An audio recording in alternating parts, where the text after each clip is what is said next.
ಮಗುಗೆ ಸ್ಟಾರ್ಟ್ ಆಯ್ತು ಮೇಡಮ್. ನನ್ನ ತಂಗಿ ಮಗಳು, ಇವಳು ನನ್ನ ತಂಗಿ, ಅವಳ ಮಗು ಸ್ಟಾರ್ಟ್ ಆಯ್ತು. ಹೇಗೆ ಸ್ಟಾರ್ಟ್ ಆಯ್ತು ಅಂದ್ರೆ ಲೈಕ್ ಅವ್ಳಿಗೆ ಇದ್ದಕ್ಕಿದ್ದಂಗೆ ಮುಖದಲ್ಲೆಲ್ಲ ಉರಿ ಸ್ಟಾರ್ಟ್ ಆಯ್ತು. ಮಗಳಿಗೆ ದೊಡ್ಡ ಮಗಳು ಉರಿ ಸ್ಟಾರ್ಟ್ ಆಯ್ತು. ಕಣ್ಣೆಲ್ಲ ಚಿಕ್ಕದಾಗ್ಬಿಡ್ತು, ಕಣ್ಣು ತುಂಬಾ ನೋವು ಬರೋದು, ಇದೆಲ್ಲ ಸ್ಟಾರ್ಟ್ ಆಯ್ತು. ನಾವು ಏನೋ ಆಗಿದೆ, ಸೊ ಏನೋ ಇನ್ಫೆಕ್ಷನ್ಸ್ ಅದು ಇದು ಅನ್ಕೊಂಡ್ವಿ.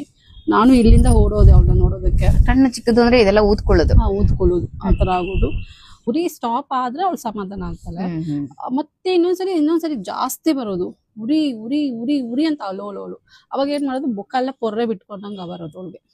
ಸೊ ನಾವು ಮಗುಗೆ ಯಾಕೆ ಈ ತರ ಆಯ್ತು, ಅವ್ಳಿಗೆ ಎಕ್ಸಾಮ್ ಟೈಮ್ ಬೇರೆ, 10th ಸ್ಟ್ಯಾಂಡ್ ಹೋಗ್ತಿದ್ಲು ಅವಾಗ, ಎಕ್ಸಾಮ್ ಟೈಮ್ ಬೇರೆ, ಹಿಂಗೆಲ್ಲ ಆಗ್ತಿತ್ತು. ಸೊ ನಾವು ಏನೇನೋ ಪರಿಹಾರ ನೋಡಿದ್ವಿ. ಲಾಸ್ಟಿಗೆ ಒಂದು ದೇವಸ್ಥಾನಕ್ಕೆ ಹೋದ್ವಿ, ಅಲ್ಲಿ ಒಂದು ಪರಿಹಾರ ಮಾಡಿಕೊಟ್ರು.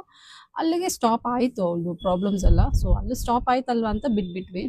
ಆಮೇಲೆ ಒಂದು ಕೆಲವು ತಿಂಗಳ ನಂತರ ಇವಳಿಗೆ ಸ್ಟಾರ್ಟ್ ಆಯ್ತು. ಇವಳಿಗೂ ಹಾಗೆ ಸ್ಟಾರ್ಟ್ ಅವ್ರ ಪೂರ್ತಿ ಎಲ್ಲ ವಾಸಿ ಆಗಿತ್ತು. ದೇವಸ್ಥಾನಕ್ಕೆ ಹೋದ್ಮೇಲೆ ಅದೇನೋ ಕೊಟ್ರು, ಅರ್ಶಿನ ಎಲ್ಲ ಕೊಟ್ರು, ಅದೆಲ್ಲ ಮಾಡಾದ್ಮೇಲೆ ಏನೋ ಸ್ನಾನ ಎಲ್ಲ ಮಾಡಿಸಿದ್ಮೇಲೆ ಕಮ್ಮಿ ಆಯ್ತು. ಅದು ಹೊರ್ಟೋಯ್ತು ಪೂರ್ತಿಯಾಗಿ. ಇವಳಿಗೆ ಸ್ಟಾರ್ಟ್ ಆಯ್ತು. ಮುಖದಲ್ಲೆಲ್ಲ ವೈಟ್ ಆಗಿ ಸ್ಕ್ರಾಚಸ್ ತರ ಬರೋದು ಜಾಸ್ತಿ. ಅಂದ್ರೆ ಲಿಪ್ಸ್ ಹತ್ರ ಕಾಣಿಸ್ಕೊಳ್ಳೋದು, ಈ ಹಾಗೆ ಮಾರ್ಕ್ ಎಲ್ಲ ಹೇಗಿರುತ್ತೆ ಹಾಗೆ ಕಾಣಿಸ್ಕೊಳ್ಳುತ್ತೆ. ಅವ್ಳಿಗೂ ಅಷ್ಟೇ ಕಣ್ಣತ್ರ ಎಲ್ಲ ತುಂಬಾ ಉರಿ ಬರೋದು, ತುಂಬಾ ನೋವು ಬರೋದು, ಆತರ ಬರ್ತಿತ್ತು. ಸರಿ ನಾವ್ ಇನ್ನೇನ್ ಮಾಡೋದು ಅಂತ ಗೊತ್ತಿಲ್ಲ. ಮತ್ತೆ ಅದೇ ದೇವಸ್ಥಾನಕ್ಕೆ ಹೋದ್ಲು. ಅಲ್ಲಿ ಏನೋ ಹೇಳಿದ್ರು, ಅಂದ್ರೆ ಹೋದ್ ಜನ್ಮದಲ್ಲಿ ಇವಳು ಏನೋ ನಾಗಿನಿ ಆಗಿದ್ಲು, ಮತ್ತೆ ನಾಗಿನಿ ಈ ತರ ಏನೋ ಪುನರ್ಜನ್ಮ ಕತೆ ಹೇಳಿದ್ರು. ಅದಕ್ಕೂ ಒಂದು ಪರಿಹಾರ ಮಾಡಿಕೊಟ್ರು. ಬಟ್ ಅದ್ ಮಾಡಾದ್ಮೇಲೆ ಇವಳಿಗೆ ಕನ್ಸಲ್ಲಿ ನಾಗರಾಜ ಪರಿಹಾರ ಆಯ್ತು ಅಂದ್ರೆ ಯಾವ ತರ ಪರಿಹಾರ ಆಯ್ತು ಅಂದ್ರೆ ಪೂರ್ತಿಯಾಗಿ ಏನು ಆಗಿಲ್ಲ ಮೇಡಮ್. ಅಂದ್ರೆ ಅವಳಿಗೆ ಉರಿ ಕಮ್ಮಿ ಆಗೋದು, ಉರಿ ಕಮ್ಮಿ ಆಯ್ತು. ಹಿಂಸೆ ಕೊಡೋದು, ಮತ್ತೆ ಕಪ್ಪದಾಗಿ ಅವಳ ಹಿಂದೆ ಯಾರೋ ನೆರ್ಲಾಗಿ ಹಿಂಬಾಲ್ಸೋ ತರ ಅವಳಿಗೆ ಫೀಲ್ ಆಗೋದು, ಕಪ್ಪದಾಗಿ ಯಾರೋ ಹಿಂಬಾಲ್ಸೋ ತರ ಫೀಲ್ ಆಗೋದು, ಈ ತರ ಎಲ್ಲ ಕಾಣಿಸ್ಕೊಂತಿತ್ತು. ಆಮೇಲೆ ಸಡನ್ ಆಗಿ ಏನು ಅಂತ ಅವಳಿಗೂ ಅರ್ಥ ಆಗ್ಲಿಲ್ಲ. ಬರೋ ನೋವನ್ನ ಎಲ್ಲ ಸಹಿಸ್ಕೊಂಡಿದ್ಲು. ಆಮೇಲೆ ಫೋನ್ ಮಾಡಿದಾಗ ಅಲೋಳು, ನನ್ಗೆ ನಾಗರಾಜ ಬೇಕು, ನನ್ಗೆ ಯಾರಾದ್ರೂ ಜೊತೆ ಬೇಕು, ನನ್ ನಾಗರಾಜ ಬೇಕೇ ಬೇಕು, ನಾನು ಅವನ್ನ ಸೇರ್ಬೇಕು ಅಂತ ಅಳ್ತಾ ಇದ್ಲು. ಏನ್ ಹುಚ್ಚಿಡ್, ಯಾರು ನಂಬ್ತಾರೆ ಈ ಕಾಲದಲ್ಲಿ, ಅದೆಲ್ಲ ಏನೋ ಆಗಿದೆ, ಹುಚ್ಚಿಡ್ದ ತರ ಆಡ್ತಿದ್ದಲ್ಲ ಅಂತ ನಾವು ಸುಮ್ನೆ ಆದ್ವಿ. ಆಮೇಲೆ ಕನ್ನಡಿ ನೋಡಿದ್ರೆ ಅವಳ ಮುಖ ಅವಳಿಗೆ ಕಾಣಿಸ್ತಾ ಇರ್ಲಿಲ್ವಂತ, ಹಾವಿನ ಮುಖ ಕಾಣಿಸೋದಂತೆ ಅವಳು. ನನ್ಗೆ ನನ್ ಮುಖ ಕಾಣಿಸ್ತಿಲ್ಲ, ನನ್ ಮುಖ ನೋಡಿ ಎಷ್ಟೋ ತಿಂಗ್ಳಾಗ್ಬಿಟ್ಟಿದೆ, ಯಾರು ಹೇಳಿದ್ರು ನಂಬಲ್ಲ ಅಂತ ಹೇಳ್ತಾರೆ. ಆಮೇಲೆ ಸರಿ ಅಂತ ಹೇಳ್ಬಿಟ್ಟು ಮತ್ತೆ ಅದೇ ದೇವಸ್ಥಾನಕ್ಕೆ ಹೋದ್ಲು. ದೇವಸ್ಥಾನಕ್ಕೆ ಹೋಗಿ ಕೇಳಿದ್ಲು. ಅವಾಗ ಅವ್ರು ಹೇಳಿದ್ರು, ಇಲ್ಲ ಜನ್ಮದಲ್ಲಿ ನಿನ್ಗೆ ಕಾಲಿಂಗ ಸರ್ಪ ಅನ್ನೋದಿತ್ತಂತೆ. ಈ ನಾಗರಾಣಿ ಇವಳು ನಾಗರಾಣಿ, ಅದು ನಾಗರಾಜ ಮನೆ ಹತ್ರ ಬರ್ತಾ ಇರುತ್ತೆ ಒಂದು ಹಾವು ನಾಗರಾಜ ಅಂತ ಅವ್ರು ಹೇಳಿರೋ ಪ್ರಕಾರ. ಅಂದ್ರೆ ಅವ್ರು ಶಾಸ್ತ್ರ ಎಲ್ಲ ಹಾಕಿ ನೋಡಿದಾಗ ಹಿಂದಿನ ಜನ್ಮದಲ್ಲಿ ಈಗಿತ್ತು. ಈ ನಾಗರಾಣಿ ಮತ್ತೆ ಈ ಕಾಳಿಂಗ ಸರ್ಪ ಒಂದಾಗ್ಬಿಟ್ರು. ನಾಗರಾಜ ಅಂದ್ರೆ ಒಂದಾಗ್ಬಿಟ್ರು ಅಂದ್ರೆ ಕಾಳಿಂಗ ಸರ್ಪ ಬಲವಂತವಾಗಿ ನಾಗರಾಣಿನ ಕರ್ಕೊಂಡಂಗೆ, ನಾಗರಾಜ ಬಂದ್ಬಿಟ್ಟು ಕಾಳಿಂಗನ ಸಾಯಿಸ್ದಂಗೆ. ಸೊ ಈ ಕಾಳಿಂಗ ಇವಳಿಗೆ ಪಾಸ್ಟ್ ಅಲ್ಲಿ ಇವಳಿಗೆ ಆಕ್ಚುಲಿ ಇವಾಗ ಅವಳು ಯಾರು ಅವಳನ್ನ ಬೆನ್ನಿಂದ ಹಟ್ಟಿಸ್ಕೊಂಡ್ ಬಂದಂಗೆ, ಹಿಂದಿಂದ ಓಡಾಡ್ದಂಗೆ ಯಾರೋ ಕಪ್ಪದಾಗ ಇದಾರೆ, ನನ್ಗೆ ಗೊತ್ತಾಗ್ತಾ ಇಲ್ಲ, ಅದ್ರ ಭಯ ಪಡೋಳು. ನಂತರ ಹೇಳ್ಕೊಂತಿದ್ಲು, ಏನೋ ಗೊತ್ತಿಲ್ಲ, ಹೋಗು, ಏನ್ ಮಾಡೋದೋ ಗೊತ್ತಾಗ್ತಿಲ್ಲ ಅಂತ ಹೇಳ್ಬಿಟ್ಟು ನಾವು ಸುಮ್ನೆ ಆದ್ವಿ. ಆಮೇಲೆ ಅಲ್ಲಿ ದೇವಸ್ಥಾನದಲ್ಲ ಹಂಗೆಲ್ಲ ಹೇಳಿದ್ಮೇಲೆ ಸೊ ಇವ್ಳಿಗೆ ಆಗ್ತಾ ಇರೋ ಘಟನೆ ಅವ್ರು ಹೇಳ್ತಾ ಇರೋದು ಎಲ್ಲ ಲಿಂಕ್ ಆಗ್ತಿತ್ತು. ನಾವು ಏನ್ ಮಾಡೋದಂತ ಗೊತ್ತಿಲ್ಲ. ಅವರು ಪರಿಹಾರ ಏನು ಹೇಳ್ತಾ ಇಲ್ಲ. ಹೋಗಿ ದೇವಸ್ಥಾನದಲ್ಲಿ ಕುಕ್ಕೆ ಸುಬ್ರಹ್ಮಣ್ಯ ದೇವಸ್ಥಾನದಲ್ಲಿ ಹೋಗ್ಬಿಟ್ಟು ಪೂಜೆ ಮಾಡಿಸ್ಕೊಂಡ್ ಬನ್ನಿ ಅಂದ್ರು, ಮಾಡಿಸ್ಕೊಂಡ್ ಬಂದ್ರು. ನಾನು ಕೂತ್ಕೊಂಡಾಗ ಅಥವಾ ಮಲ್ಕೊಂಡಾಗ ನನ್ಗೆ ಇದೆಲ್ಲ ಕಾಣಿಸ್ತಾ ಇದೆ ಅಂತ ಹೇಳ್ತಾ ಇದ್ದೀರಾ. ನಿಮ್ಗೆ ಇಲ್ಲಿವರೆಗೂ ಏನ್ ಎಕ್ಸಾಕ್ಟ್ಲಿ ಅಂತ ನಿಮಗೆ ಅರ್ಥ ಮಾಡ್ಕೊಂಡಿರೋಂಥದ್ದು ಏನು, ಅಂದ್ರೆ ನಿಮಗ್ ತಾನಾಗೆ ಗೊತ್ತಾಗಿರೋಂಥದ್ದು, ಈಗ ಕಾಳಿಂಗ ಇರೋವರೆಗೂ ಬದುಕಿರೋವರೆಗೂ ಈ ಸಮಸ್ಯೆ ಅಂತನಾ, ಅಥವಾ ನಾಗ ನಿಮ್ಮನ್ ನೀವಿಬ್ರು ಚೆನ್ನಾಗಿರೋದಕ್ ಬಿಡಲ್ಲ ಅಂತನಾ? ಎಕ್ಸಾಕ್ಟ್ಲಿ ನಿಮಗೆ ಏನ್ ನಾಗನಿಗೆ ಮಾನವನ ಜನ್ಮ ಇಲ್ಲದೆ ಇರೋದ್ರಿಂದ ಅವನು ನನ್ನ ಚಿಕ್ಕ ವಯಸ್ಸಿಂದನು ನನಗೆ ಇವಾಗ್ಲೂನು ಕಾಲು ಹಿಂಗ ಸುತ್ಕೊಳ್ಳುತ್ತೆ. ಅದು ಚಿಕ್ಕ ವಯಸ್ಸಿಂದನೂ ಆಗ್ತೀನಿ, ನನ್ಗೆ ಯಾರಿಗೂ ಹೇಳ್ಕೊಂಡಿರ್ಲಿಲ್ಲ. ನಾನು ಫುಲ್ಲು ಟಯರ್ಡ್, ಸೆಕೆ ಫುಲ್ಲು ಸುಸ್ತಾಗ್ತೀನಿ. ನಾಗ ನನ್ ಕಾಳಿಂಗ ಬರಕ್ಕಿಂತ ಮುಂಚೆ ಕಾಳಿಂಗ ಸೆಕೆಂಡ್ರಿ. ನನಗೆ ಎಲ್ಲೂ ಏಳಿಗೆ ಏನಕ್ಕೂ ಸಕ್ಸಸ್ ಆಗಕ್ಕೆ ಕೊಡ್ತಾ ಇಲ್ಲ. ನನಗೆ ಮಾನವ ಜನ್ಮ ಇಲ್ಲ, ನಿನಗಿದೆ ಅನ್ನೋ ಹೊಟ್ಟೆ ಉರಿನೋ ಇಲ್ಲ ಏನೋ, ಹೊಟ್ಟೆ ಉರಿ ಅನ್ನೋದಕ್ಕಿಂತ ಅದು ಕೊರಗುತ್ತಿದೆ ಅಂತ. ಕೊರಗ್ತಿರೋದ್ರಿಂದ ನಾನು ಎಲ್ಲೂ ಇವಾಗ ನೀವು ಇಲ್ಲಿ ಬರೋದಿಕ್ಕೂ ನನಗೆ ಏನಾದ್ರೂ ಒಂದು ಅಡ್ಡಿ ಆತಂಕ. ಹ್ಮ್ ಹ್ಮ್. ನಿನ್ನೆವರೆಗೂ ನೀವು ಕನ್ಫರ್ಮೇಶನ್ ಮಾಡೋ ನೀವ್ ಹೇಳ್ತಿರೋದು ಕಾಳಿಂಗ ತಡಿತಾ ಇದ್ದಾನೆ ಅಂತ. ಕಾಳಿಂಗ ಅಲ್ಲ, ಅದು ಅರ್ಥ ಮಾಡ್ಕೊಳಲ್ಲ, ಅರ್ಚಕ್ರು ಒಬ್ರೇ ಅರ್ಥ ಮಾಡ್ಕೊಳ್ಳೋದು. ಬಟ್ ಅವ್ರಿಗೆ ನನಗೆ ಪರಿಹಾರ ಕೊಡ್ಬೇಕು ಅಂತಾನೆ ಅನ್ನಿಸ್ಲಿಲ್ಲ. ನನಗೆ ಆ ದೇವಸ್ಥಾನಕ್ಕೆ ಹೋದ್ರೆ ಇರಕ್ಕಾಗಲ್ಲ, ಒಳಗಡೆ ಹೋಗಕ್ ಆಗಲ್ಲ. ಆಕ್ಚುಲಿ ಇದೆಲ್ಲ ನನ್ಗೆ ಯಾವಾಗ ಗೊತ್ತಾಗಿದ್ದು, ನಾನು ಯಾವ ದೇವಸ್ಥಾನಕ್ಕೆ ಹೋಗ್ತೀನಿ ಅಂದ್ರೆ ನನ್ನನ್ನು ಆಚೆ ನೂಕುತ್ತೆ. ಹ್ಮ್ ಹ್ಮ್ ನಾಗ ಮಾತಾಡ್ತಾನೆ, ನೀವೇನೇ ಮಾಡಕ್ಕಿಂತ ಮುಂಚೆ ಇವಾಗ ಏನ್ ನನ್ಗೆ ಕಣ್ಣಿಗೆ ಪಟ್ಟೆ ಹಾಕಿದ್ರೆ ನೀವು ತೋರ್ಸಕ್ ಮುಂಚೆ ಅದ್ ಹೇಳುತ್ತೆ. ನೀವ್ ಹಿಂಗ್ ಹೇಳ್ತಾರೆ, ಅವ್ರು ಹಿಂಗ್ ಮಾತಾಡ್ತಾರೆ, ನಿನ್ ಕೈ ಹೇಳ್ತಾರೆ, ನಿನ್ ಕಾಲ್ ಹೇಳ್ತಾರೆ, ಹ್ಮ್ ಹ್ಮ್ ಹ್ಮ್ ಹ್ಮ್ ಹ್ಮ್ ಎಲ್ಲಾನು ಹೇಳ್ತಾನೆ. ಹ್ಮ್ ಹ್ಮ್. ಬಟ್ ಹೇಳಿದ್ರೆ ಜನ ಹುಚ್ಚಿ ಅಂತಾರೆ. ಆಯ್ತು. ಈ ಈಗ ನೀವ್ ಇಲ್ಲಿ ಬರ್ಬೇಕಾದ್ರೆ ಪರ್ಮಿಷನ್ ಕೊಟ್ರು ಅಂತ ಹೇಳಿದ್ರಿ, ನೀವು ಹೋಗು ಅಲ್ಲಿಗೆ. ನನ್ಗೆ ಎಲ್ಲೂ ಹೋಗಕ್ ಆಗಲ್ಲ. ಹ್ಮ್ ಹ್ಮ್ ವೈಬ್ರೇಷನ್ ತುಂಬಾ ಹಿಂಸೆ, ಪಾದಗಳು ತುಂಬಾ ಹಿಂಸೆ. ಇದು ಯಾವ್ದು ನನ್ನದೆಲ್ಲ ಅನ್ನೋದು. ಹ್ಮ್ ಹ್ಮ್ ಕೈ ಕಾಲ್ ಮಾತ್ರ ನನಗೆ ಕಾಲ್ ಹಿಂಸೆ, ಕಾಲಿಗೆ ನನಗೆ ಕೈ ಹಿಂಸೆ. ಹ್ಮ್ ಹ್ಮ್ ನನಗೆ ಬ್ಲ್ಯಾಕ್ ಡ್ರೆಸ್ ಹಾಕೊಂಡು, ಹ್ಮ್ ಬ್ಲ್ಯಾಕ್ ಡ್ರೆಸ್ ಹಾಕೊಂಡು ಗೋಲ್ಡ್ ಚುಕ್ಕೆ ಇರೋ ಬಟ್ಟೆ ಹಾಕೊಂಡು, ಅದು ಹುತ್ತ, ನನಗೆ ಅದು ಹುತ್ತದ ಮಣ್ಣು ಬಾಯಲ್ಲಿ ಬೀಳ್ತಿತ್ತು ನನಗೆ. ಹ್ಮ್ ಹ್ಮ್. ಗಣೇಶನ ಹಬ್ಬದ ದಿನ, ಹೋದ ವರ್ಷ ನನಗೆ ಗಣೇಶನ ಹಬ್ಬದ ದಿನಾನೇ ಜಾಸ್ತಿ ಆಗಿದ್ದು. ನಾನು ಇವಾಗ ಎಲ್ಲಾದ್ರೂ ಪರಿಹಾರಕ್ಕೆ ಹೋಗ್ತೀನಿ. ಈಗ 1 year ಇಂದ ಈ ತರ ಪ್ರಾಬ್ಲಮ್ ಆಗ್ತಿರೋದು ನಿಮ್ಗೆ? ಫಿಯರ್ ಆಯ್ತು. ಕಾಳಿಂಗನೇ ಕಾಣ್ತಾನೆ. ಈ ದೇಹ ಸಿಕ್ಕಾಪಟ್ಟೆ ಕಳೆ ಇದೆ ಇವ್ರಿಗೆ. ನಿಜವಾಗ್ಲೂ ನನಗೆ ಬರೀ ಪಾದ ಕಾಣುತ್ತೆ, ಶಿವಂದು ರುದ್ರಾಕ್ಷಿ ಹಾಕೊಂಡಿರೋ. ಅದು ಪೊರೆ ಬಿಡೋ ತರ ಎಲ್ಲ ಆಗಿತ್ತಲ್ಲ, ಅದ್ ಫೋಟೋಸ್ ತೋರಿಸಿ. ಇದು ಫಸ್ಟ್ ಡೇ ನನ್ನ ಲೈಫಲ್ಲಿ ಸ್ಟಾರ್ಟ್ ಆದ್ರೆ ಒಂದ್ ಸ್ವಲ್ಪ ಕಂದಿತ್ತು, ಇದು ಸೆಕೆಂಡ್ ಬಂದಿತ್ತು. My goodness. ಇದು ಓಕೆ. ಇದು ಹತ್ರಕ್ಕೆ ತಗೊಂಬನ್ನಿ, ಇದನ್ನ ಕಾಣಿಸ್ತಾ ಇದೆ ನೋಡಿ.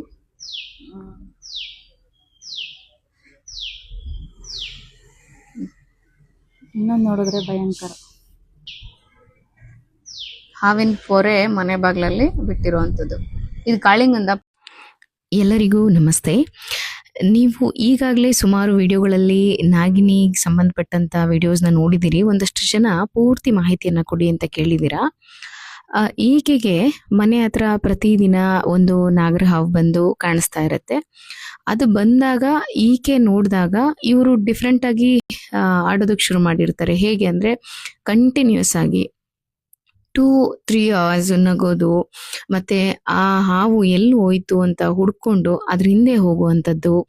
ಮತ್ತೆ ಈಕೆಗೆ ಮೊದಲು ಶುರು ಆಗತ್ತೆ, ಇವರ ಮನೆ ಮಗುಗೆ ಮುಖದಲ್ಲಿ ಪೊರೆ ಬರೋ ರೀತಿಯಲ್ಲಿ ಶುರು ಆಗತ್ತೆ, ಇಚ್ಚಿಂಗ್ ಆಗ್ತಾ ಇರತ್ತೆ.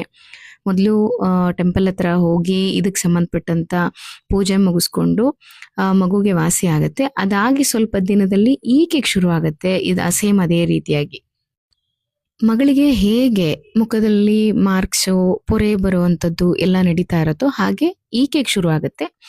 ಯಾಕೆ ಹೀಗೆಲ್ಲ ಆಗ್ತಾ ಇದೆ ಅಂತ ಹೋಗಿ ದೇವಸ್ಥಾನದಲ್ಲಿ ನಾಗರ ಸಂಬಂಧಪಟ್ಟಂತ ಪೂಜೆಗಳನ್ನು ಮಾಡಿಕೊಂಡು ಕುಕ್ಕೆ ಸುಬ್ರಹ್ಮಣ್ಯಕ್ಕೆಲ್ಲ ಹೋಗಿ ಬಂದ ಮೇಲೆ ಪೊರೆ ಬರ್ತಾ ಇದ್ದದ್ದು ಅಲ್ಲಿ ಏನು ಅಂತ ಅವರಿಗೆ ಇದು ಸಿಗೋದಿಲ್ಲ, ಪರಿಹಾರಗಳು ಸಿಗೋದಿಲ್ಲ. ಸ್ವಲ್ಪ ಮಟ್ಟಿಗೆ ಉರಿ ಅನ್ನೋದು ಕಡಿಮೆ ಆಗಿರತ್ತೆ. ನಂತರ ಇವರಿಗೆ ಇನ್ನೂ ಬೇಕಾದಷ್ಟು ನೆನಪುಗಳು ಬರೋದಕ್ಕೆ ಶುರು ಆಗತ್ತೆ. ಆಮೇಲೆ ನಾಗ ಪ್ರತಿದಿನ ಮನೆ ಹತ್ರ ಅದೇ ಜಾಗದಲ್ಲಿ ಬಂದು ಕಾಣೋದು, ಎಡೆ ಎತ್ತಿ ಸುಮಾರು 2-3 hours ಹಾಗೆ ಈಕೆನ್ನೇ ನೋಡ್ತಾ ಇರೋದು. ಮತ್ತೆ ಆ ನಾಗ ಮಾತಾಡುವಂಥದ್ದೆಲ್ಲ ವಾಯ್ಸ್ ಇವ್ರಿಗೆ ಕೇಳುವಂಥದ್ದು, ಅದು ಹುಡುಗ ಅನ್ನೋದು ಗೊತ್ತಾಗತ್ತೆ. ಇವ್ರಿಗೆ ಕಣ್ಣು ಮುಚ್ಚಿದ್ರೆ ಅವ್ರು ಮಾತಾಡೋದೆಲ್ಲ ಕೇಳಿಸೋದು, ಈ ಥರದ್ದೆಲ್ಲ ಶುರು ಆಗಿರುತ್ತೆ. ಯಾಕೆ ನನಗೆ ಈ ರೀತಿಯಾಗಿ ಸಮಸ್ಯೆ ಆಗ್ತಾ ಇದೆ? ಮತ್ತೆ ಒಂದಷ್ಟು ನೆನಪುಗಳು ಬರೋಕ್ ಸ್ಟಾರ್ಟ್ ಆಗ್ಬಿಟ್ಟಿರುತ್ತೆ. ಕಣ್ಮುಚ್ಚಿದ್ರೆ ಬೇರೆ ಏನೇನೋ ಕಾಣಿಸೋದು, ಏನೋ ನಾನೇನೋ ಮಾಡ್ತಾ ಇದ್ದೀನಿ ಅದು ನಾನೇ ಅಂತೆಲ್ಲ ಇವ್ರಿಗೆ ಅನ್ಸೋದಕ್ಕೆ ಶುರು ಆದಾಗ ನಮ್ಮ ಇನ್ಸ್ಟಾಗ್ರಾಮ್ ವಿಡಿಯೋಸ್ನ ನೋಡಿ ಇಲ್ಲೇನಾದ್ರೂ ನನ್ನ ಕ್ವೆಶ್ಚನ್ಸ್ಗಳಿಗೆ ಆನ್ಸರ್ ಸಿಗಬಹುದು, ನನಗೆ ಯಾಕೆ ಹಿಂಗೆ, ಅಥವಾ ನಂದೇನಾದ್ರೂ ನಾಗಜನ್ಮನ, ಅಥವಾ ಯಾಕೆ ಹಿಂಗೆಲ್ಲ ಅನ್ನಿಸ್ತಾ ಇದೆ. ಮತ್ತೆ ಇವ್ರಿಗೆ ಕನ್ನಡಿಯಲ್ಲಿ ಇವ್ರ ಮುಖವನ್ನ ನೋಡ್ಕೊಳ್ಳುವಾಗ ಇವ್ರ ಮುಖ ಇವ್ರಿಗೆ ಕಾಣೋದಿಲ್ಲ. ಇವ್ರಿಗೆ ನಾಗನ ಇದಷ್ಟೇ ಕಾಣಿಸ್ತಾ ಇರತ್ತೆ. ಅಂದ್ರೆ ನಾಗರ ಹೆಡೆ ಎತ್ತಿದಾಗ ಹೇಗ್ ಕಾಣುತ್ತೋ ಅದು ಮಾತ್ರ ಇವ್ರ ಮುಖವನ್ನ ಇವರೇ ನೋಡ್ಕೊಳ್ಳುವಾಗ ಹೀಗೆ ಕಾಣಿಸ್ತಾ ಇರತ್ತೆ. ಮತ್ತೆ ಒಂದಷ್ಟು ದಿನ ಕಳೆದು ಸುಮಾರು 1.5 ವರ್ಷದಿಂದ ಈ ರೀತಿಯ ಸಮಸ್ಯೆನ ಅನುಭವಿಸ್ತಾ ಇರ್ತಾರೆ.